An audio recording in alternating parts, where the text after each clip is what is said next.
So congratulations on having the Girly Pop EP come out.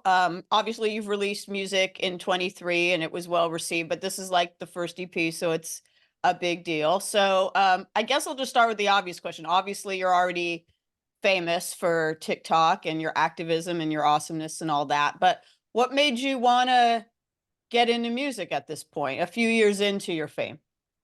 Yeah, I am so grateful for my time on TikTok and all the things I was doing before. And it's definitely such a pivotal, moment in my career that really made me blossom. But I will say music was always the goal for me. Oh, Growing up, I was a little like Broadway baby. I loved musical theater. I was in every choir, every band, orchestra, like you name it. Music was just really my lifeline forever. And I definitely like had stumbled into like the TikTokification of it all and made a really fun career out of it. But, I got to a point where I was like, this is fun and I love it, but I still always wanted to do music as well. And it just felt like it was really time to go back to my roots and back to like what really made Chrissy Chrissy. And that's why I began it again.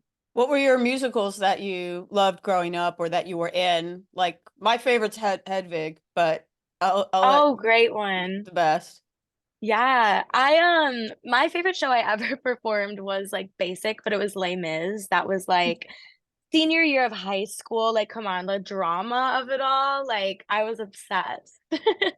I'm interested because, in reading other interviews or things about you, you've talked about feeling I don't know if the word is bullied, but you awkward in high school as many of us do. And like was theater something you turned to like find your friends, your community? Because a lot of, if you watch Glee or whatever, a lot of like kids did that in high school when they felt kind of like, like they didn't fit in anywhere else.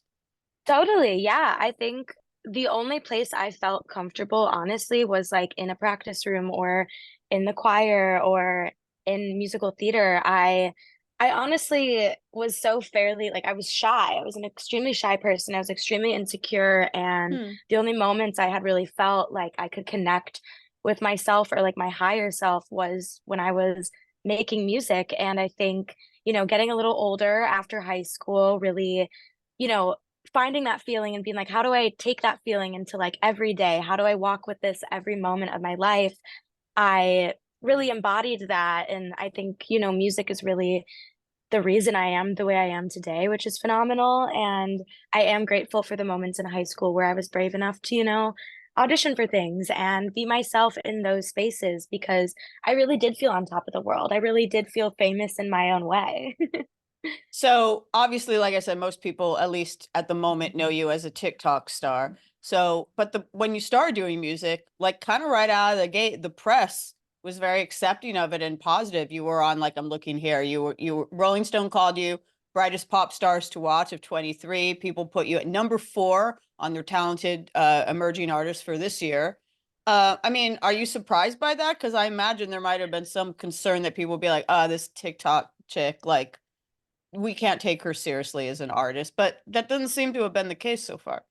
Yeah, I mean, I was very pleasantly like surprised that the feedback was very great. I will say too though, like I think because like and I'm not saying this at all the other TikTokers, like I know there's many talented, amazing people. It's not me trying to like dunk or anything. It's just that knowing like my history with music, I was like, I know what I do is going to be good. I know like my artistry is going to be good. And like I also do realize that my artistry is very like niche and like campy and comedic. And like I think I was very accepting of the fact that like maybe this point in my career today, people may not like fully understand it, but I have like every faith that like in a couple years or even like tomorrow that people are going to be like absolutely dying over it. So it was very affirming to get that kind of feedback so early on. And, you know, I do believe like I'll be able to live up to that because I do feel so strongly about what I'm doing and I'm proud of it. As you should be. I want to ask you you mentioned the campiness or whatever. You obviously have songs like I'm so pretty, or I'm really pretty, I'm so hot. And I'm curious about why you've kind of gone, at least in a couple songs, with that motif, because honestly, like usually when women big up themselves, they get haters. It's supposed to be like, that's what makes you beautiful, like, oh, you don't know Yeah. you're pretty, you Oh know, yeah. which, I love One Direction, no diss on One Direction, but like, We love. yeah, but you know what I mean? Like, it's not really like, maybe in hip hop, it's like in vogue to like sort of big up yourself and say I'm great. But usually when women act confident, they get kickback for that, clapback for that. So tell me a little bit about the fact that you're owning that in your lyrics. Yeah, I mean, you are 100% right. I have gotten lots of feedback that has not been necessarily positive about, my choice of lyricism. Oh, Um, which, also though, I just kind of sit on the side of like why does it matter so much that like a woman, a hyper feminine queer person is sitting here and is just like, I'm hot, I'm pretty. Like, is that really like what we want to focus on? Like, that's what like is going on in the world that we're so pissed off about? Like, also like it's just very interesting how you're so right. Like, you have to like undermine yourself. You have to like put yourself down a little bit and be like, no, I'm nothing. I'm not this. I'm not that. And it's like, I'm the whole world. What are you talking about? Like, and you are too. And I think that like with my trajectory online as well, like that has always been what I've been trying to get across is that like there is so much beauty, obviously, other than outer beauty, but like, why not embrace all those types of beauty? There's beauty in our identities, in our queerness, in the way we walk through the world, in our own experiences. And it can be just as simple as saying, I'm really pretty or I'm so hot. And there's truthfully nothing wrong with that there in any aspect at all. And it is interesting the amount of hate I got after I had released I'm Really Pretty. It turned into a very huge online argument where I was like, I think you guys are completely missing the point of one, everything I'm saying in the song, and two, everything I've been saying forever. But I also think sometimes people like to backpedal on like what they love about women or if they hate them very easily at a flick of a dime. So yeah, it reminded me of, I don't remember where I read this, but there was someone did it, a woman did an experiment when she was probably on Tinder. Like anytime a guy, messaged her by being like complimenting her physically, like, oh, you have beautiful eyes or something, she, instead of her, she would like agree with them. She'd be like, oh, thank you. I love my eyes. I love my eye color. And almost every time the guy would be like, well, screw you, bitch. Like, why you think you're all right, that? And she's like, but you just told me I'm pretty. I'm just, it's like very weird. right. I read a quote that one of my favorite drag race queens ever, Bimini, from one of the best drag race seasons ever, UK season Love. 2. They said they called you part of a new wave of women subverting the male gaze by playing up the bimbo stereotype on camera while asserting their own feminist politics. Go Bimini. And I thought that was interesting because I guess maybe it comes down to the fact, I'm sure you have lots of thoughts on this, that people assume that when women try to look attractive or are pretty, whatever, when they do their hair or put on makeup, whatever, that it's for men, not for themselves or for any other reason, but to like attract men. So if men don't like it, then it's no good. And I'm sure you have Mhm. lots of thoughts about that. Oh yeah, I mean, it's very frustrating. I know right now I'm a little like I have my like kind of natural makeup on right now, but most of the time like I view the stuff I do and the way I dress within makeup and fashion and music, like I view that as a form of drag. Like, and men don't like drag. Also, men don't like hyper femininity. Like that, there's so much queerness coded into also like extreme hyper femininity that is not attractive to men, regardless. And also, regardless, it is so impossible to walk through the world as a woman or really anyone without everyone thinking what you're doing is catering to men. Like, why is our conversation always solely around what a man is going to think about it, other than like, how do we feel about it? Like, how does this make me feel in my body? Do I feel confident today? Do I feel like myself today? Do I feel like I have gotten the chance to express who Chrissy is or whoever you are today? Like, the conversation itself around these things always just turns to men, which is just so backwards in my opinion, because it's just completely leaving out the woman or the person in a general sense where we can't even direct our attention towards ourselves. And there's nothing wrong with directing attention towards yourself as well. And I also think that the conversation unfortunately feeds so difficultly into like rape culture as well, because it turns into a whole like, well, what were you wearing? Were you asking for it? Was it this? Was it that? And in my head, I'm like, oh, didn't we want to get away from that? But every time I now show up as the way that I do and be the person I am, it's always like, oh, see, like, look what she's wearing. She's the reason this happens. She's the reason that happens. And I'm like, whoa, actually, the reason these things happen are because men make it happen, not because I decided to wear a crop top today.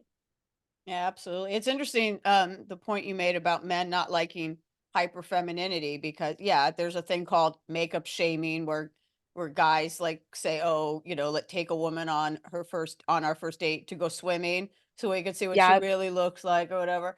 And it's weird because men will complain about us taking a long time to get ready for a date or whatever, when it's like we've been told all our lives that we need to look pretty for men, but like basically we're just supposed to roll out of bed looking like this. Like we're not supposed to, you know, it's like, yeah, okay, look pretty, but don't spend time doing makeup or don't have plastic surgery, don't dye your hair or don't do anything else you could do to look attractive. Like exactly. literally just look like that wake, because that's vain. Vanity, yeah, is a thing that is frowned upon. There's a lot of layers Right. to this. Oh my gosh, yeah, I'm like, we could talk for hours on this alone. It's layered, it's deep, it's crazy. Well, obviously, you've talked a lot about this on your TikTok and stuff. I mean, obviously, a lot of people who'll be watching this will already know about this. For the people who don't, though, like the whole like bimbo feminism, it's interesting to me the word bimbo is even used because to me that's kind of like an old fashioned word, like what like my grandpa would use to like harlot, like just a word that doesn't get used that often. But tell me a little bit because you sort of talked about stumbling into that, and then you sort of became this pioneer of like let's do the what is it called, bimbo talk 101. How you kind of became the queen of that. Yeah, I mean, really what had happened, like the arc of it all was that I had just started posting online being silly and like just being like authentically Chrissy, and it was getting a lot of attraction, which was super fun and like funny, and it was like cool that like people thought I was like humorous, etc. And then I had gotten a comment from my now one of my best friends, Griffin Maxwell Brooks, who also was part of the bimbo movement with me.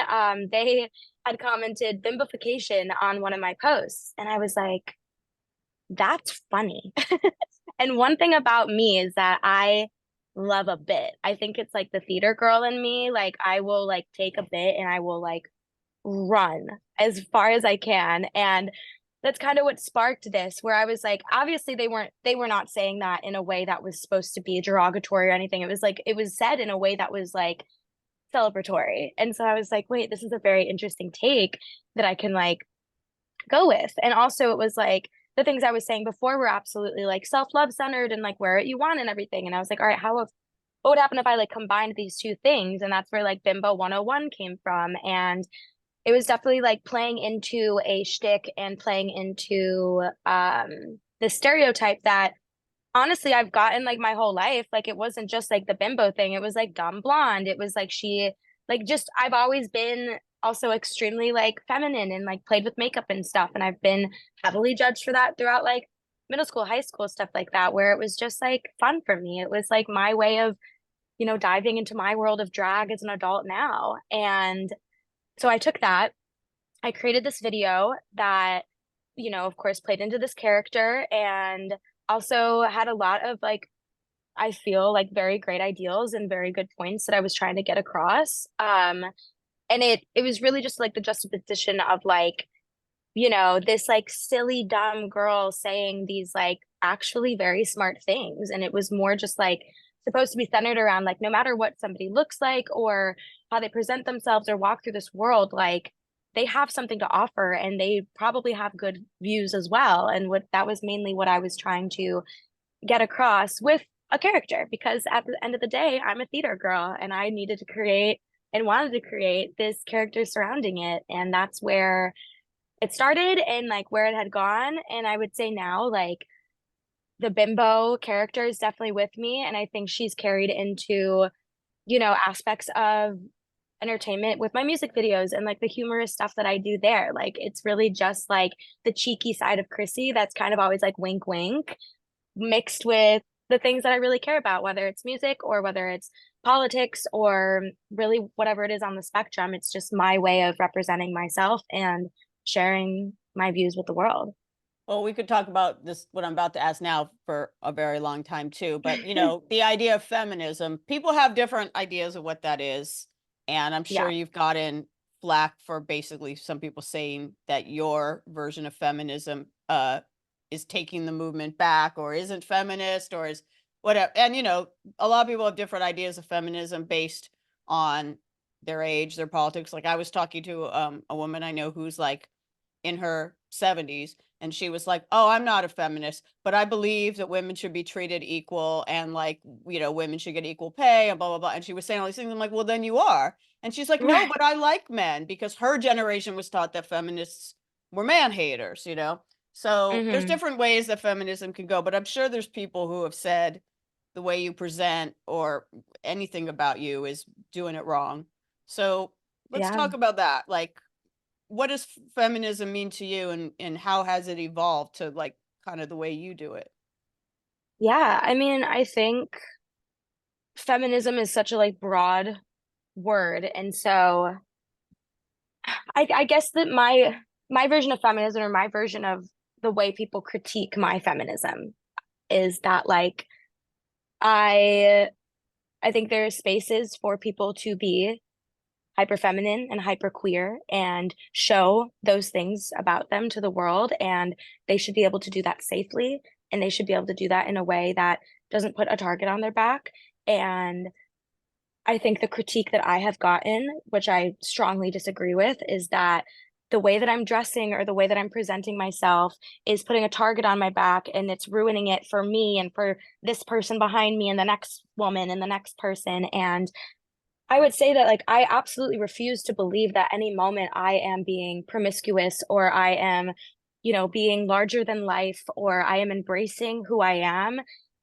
I refuse to believe that that is one centered towards men. I refuse to believe that because of that I am now a victim to men and that I deserve to be.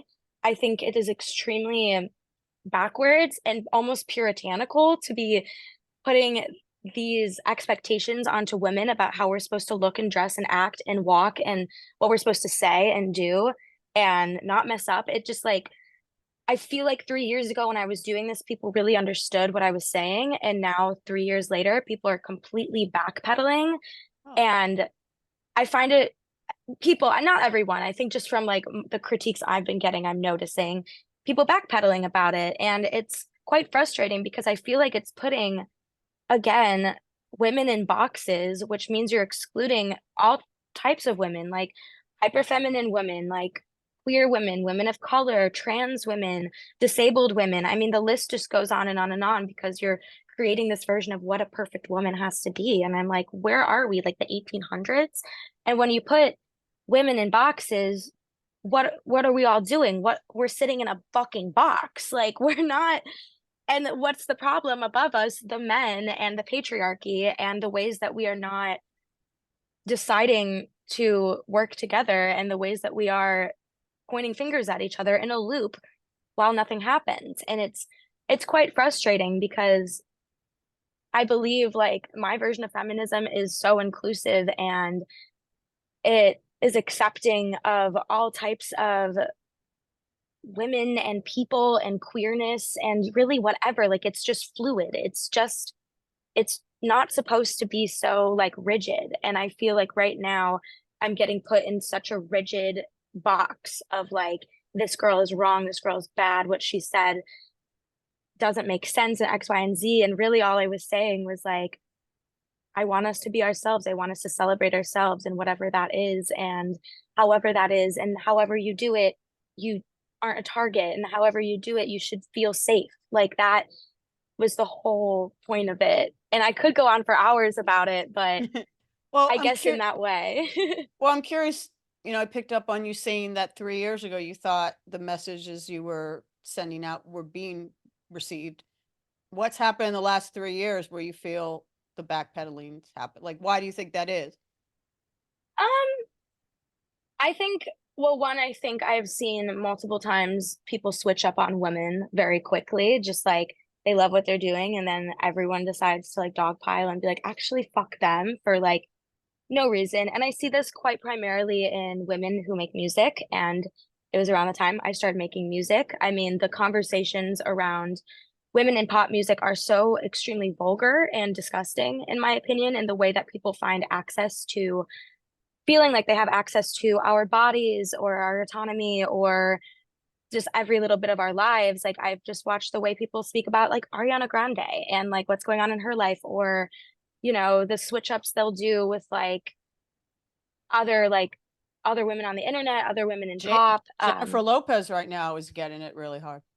Yeah, yeah, it's just like that. And it's also like none of these women have really done, like, I guess, like say Ariana Grande, for example, like what has she done that's that horrible that she deserves this giant hate train? Like it's her personal life. And I guess just like in what I guess I'm trying to say with it is that I just noticed the conversations around women who make music are a lot worse than just like sometimes people online. And so I feel like when I entered music and then my music started saying like I'm so hot and I'm really pretty, which is exactly what I've been saying before. Like if you were here from the beginning, for some of these people who are pissed off, you would know the conversation just completely went on its head and turned into like a hate train of Chrissy and like a, oh fuck her, I hate that she's doing this and da da da da da da da, which like whatever. I'm also in the like I'm like they'll come back. Like it's not that big of a deal to me, but it is very interesting. And that's what makes me feel like, okay, like when I started changing the way I created and spoke about the things I care about is when people got mad. And I do think it's because people do treat women in the music industry like dummies that they can throw around and say whatever they want to because they don't really see them as real people.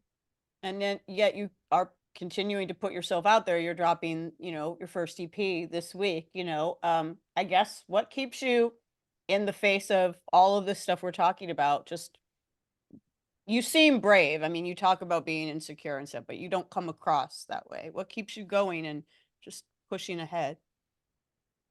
I like what else is there to do? I guess like that's kind of where I'm at. Like I am like, and thank you for saying that. Like it feels nice to be told I'm brave, and I do feel like I am brave. I think like a lot of it stems from childhood and the way I had to be brave as a child, and I had to be brave as a young adult, and now like in my early 20s. I think one thing about me is I just like will always keep pushing, especially if it's something that I love and I believe in. And music is something that runs so incredibly deep and means so much to me on such a multitude of levels. Like to say like it truly saved my life is not like it's an understatement. Like it really is what keeps me going. And no matter how things are received right now, or no matter how many streams I get, or how many people understand what I'm doing, like I'm not going to stop, because how many times has an artist who is wildly misunderstood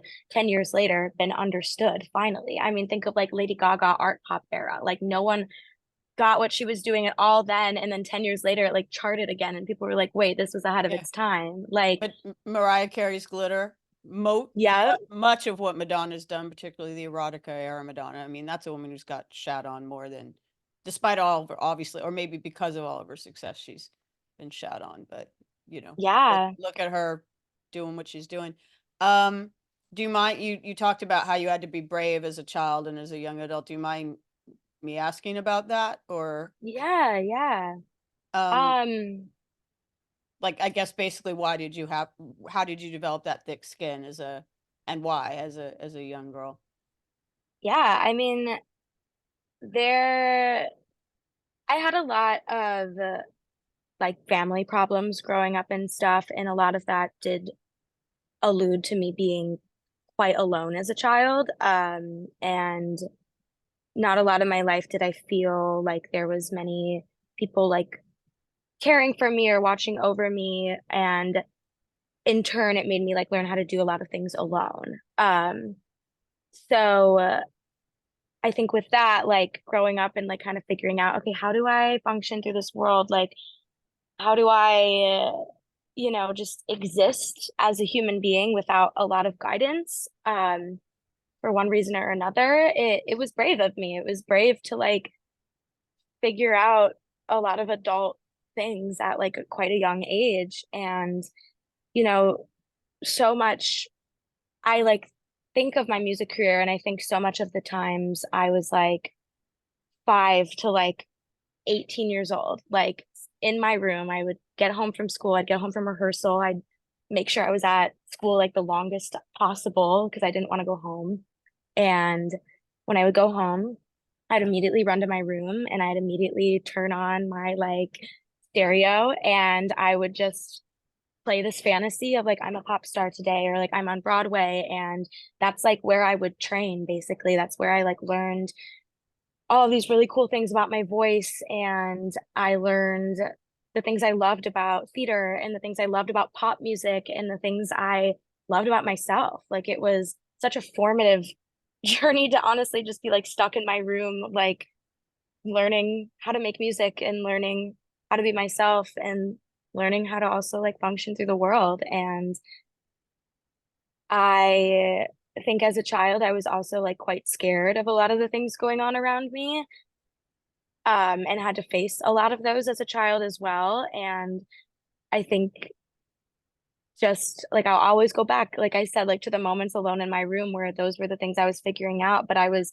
finding my bravery through singing and through music and through acting and dancing and creating these shows in my head. And now as an adult, like doing that on stage, it's like it's surreal, you know?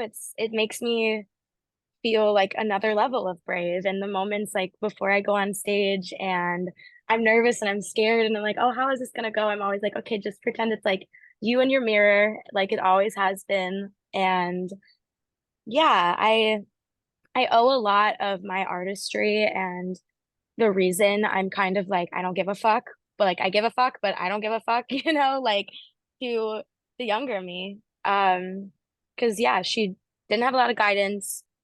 She didn't have a lot of care, and I think she was like she was scared, but she figured out her way through it. And I think that's why now it's like as everything is going on right now, and I feel sometimes like, oh, does everyone hate me? Am I not doing anything right? I'm like, no, like I'm fine. I felt this before. I felt this on a wilder level before as a child, and like now as an adult, I have the access of things I used to not. And I have the information and the bravery and the courage to just like keep being me and keep showing that to the world. And I love it now, and I know other people will understand it later. I don't know what your relationship is with your family now, given all the things you just told me, but, are you in touch with them? What do they feel about, have they given you any feedback about the fact that you've made this empire for yourself? Are they like, wow, you were right all along, or I don't know, we're proud of you. Any good stories like that? Um, I mean, I'll say my brother Kevin is my best friend in the world. Like when I think of family, I think of him. He's, my older gay brother. Like he's what taught me so much. He's what got me into musical theater. He's the reason I was able to accept my queerness and, figure that out in a safe way because he did it first. I owe so much to him, and I he's my best friend, and I know he's immensely proud of me and just is the light of my life. And it feels so good to, think about all the times like him and I would go to each other's plays growing up, or like go in the basement and like record like TV shows and stuff like that. And then to see like where, I'm at now, it feels good. And I know like he's so proud of me. He's my biggest champion. And like that is really all that matters to me, like having his love and support. Because if anything, like if I want to prove anything to anyone, it's like him, I want to make him proud. And like I'm really grateful to have done that so far. I think it's interesting that there's a lot of people, if they've gone through any kind of trauma when they're young, they, like what we were talking about before, maybe they would minimize themselves or dim their light. Like a lot of people do kind of want to be invisible or become smaller, and you you did the opposite. So, I mean, Right. which is rad. But like, is that how, like, do you have any insight into like why you went that route of going, hyper feminine, TikTok star, pop music, theater, all that, instead of sort of becoming more of the wallflower who just wanted to disappear, which is how some people process going through something, tough when they're young. Yeah, I think there were part like as a child, I think I definitely was like kind of the wallflower. Like I didn't want to be perceived very much. Like I did, like I would still experiment with like clothing and like makeup and stuff, but it was hard for me to be like perceived, I guess. Like I didn't like that feeling very much. I only liked it like on stage or like when I was singing in choir and stuff like that, like the spaces I felt the most comfortable. And then, I think yeah, there were lots of moments where I just tried to minimize myself and like, Mm. head down, like look small, like don't draw attention, don't X, Y, and Z. And I mean, I do know that like one of the catalysts to why I just kind of broke out of that was when I was like 18, 19, I was in a pretty like abusive relationship. And when I had like finally gotten the courage to end that and get out of that, I just basically was like, fuck this. Like, I am so there, like, I didn't blame myself for, of course, anything that happened. There's no reason to, but I was like, why am I making myself feel so small? Like, why am I allowing people to maybe treat me like this? Like, I just kind of had to like this like come to Jesus moment, I guess, where I was just like, this is not how I want to feel. It's not how I want to live my life. I want to be big. I want to be tough. I want to say like, screw this. I want to speak my mind. Like I want to say the things I've always wanted to, but I've been so afraid to because of the situations I had unfortunately been in. And from there, I had just gained all of this like confidence and respect for myself and also grace for myself for the things I had gone through and the ways I had been treated, which now has developed into the Chrissy that I know and and are seeing today, which I I love her and we've got stuff to work on still, but like I'm honored to like be in the position where I am happy and I'm proud of myself and I'm like ready for the next, batch of work. Awesome. Well, a couple last questions I have. One is, we talked a little bit about the online hate you got, but we got to talk about the online love. Like you Yeah. got to have some good stories about young people, queer people, girls who have just said thank you. Like basically you're doing for them what maybe those pop stars you listened to in your bedroom did for you when you were a kid. Do you have any specific stories that come to mind about, or in general, just the good feedback you've gotten about the goodness you're putting into the world? Yeah, I mean like gosh, it like makes me emotional to like think just I think sometimes I have such a hard time believing and like knowing that the things I say do make such an impact. Like, of course, I know that people like are receiving it well and stuff, but like when I've met fans like at shows of mine, like even this last show I just opened for Trixie Mattel at Stone Oh, Pony Summer Stage. Yeah. I she just DJ'd at WeHo Pride on the same day that Kylie played here. I love Trixie. Actually, of all the drag race queens, I think she's making the most like really relevant pop music. No diss to any of the other queens, but like she's the one I see like hmm really like kind of infiltrating the mainstream. But yeah, you got to open for her. That's awesome. Yeah. Sorry to interrupt. Oh no, you're good. She's amazing. Yeah, I got to open for her, which was like such a surreal experience. And afterwards, I met up with some of my friends and I just started getting like kind of crowded around, I was like, whoa, like I don't know, sometimes I like forget that like people are perceiving me too. And because we're here for Trixie.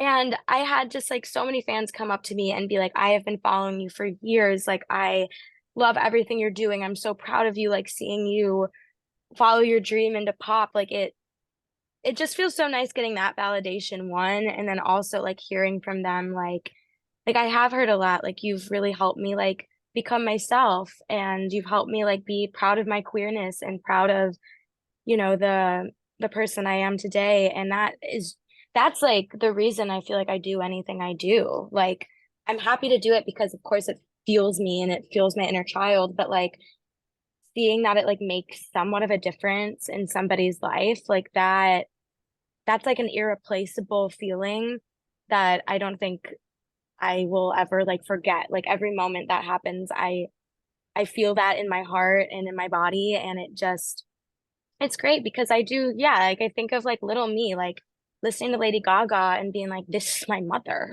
Like this is who I want to be. Like this is my guidance, you know? And like to think, although I'm on like a small scale, like to think maybe I'm that for someone, it's surreal because like I know how much that impacted me, and like I still feel that way today. Like I still credit like women like Gaga or Ariana Grande or even like my Broadway stars like Bernadette Peters for like why I'm me. And I don't know, like if I can be that person for someone, that means I'm doing something right. And like that's like success to me, I think.